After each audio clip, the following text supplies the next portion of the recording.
New day, new food.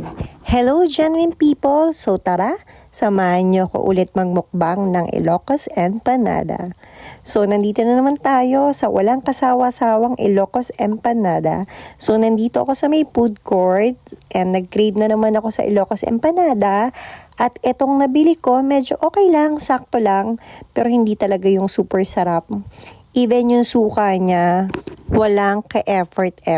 Pero pwede na dahil favorite ko naman ang Ilocos Empanada. And by the way, antayin niyo yung vlog ko dahil gagawa ako my own version of Ilocos Empanada. Okay na yung ingredients na order ko na lahat sa Orange app. Sipag na lang ang kailangan para masimulan kong gawin ang Ilocos Empanada. And by the way, yung bunso ko, favorite din kasi yung Ilocos Empanada.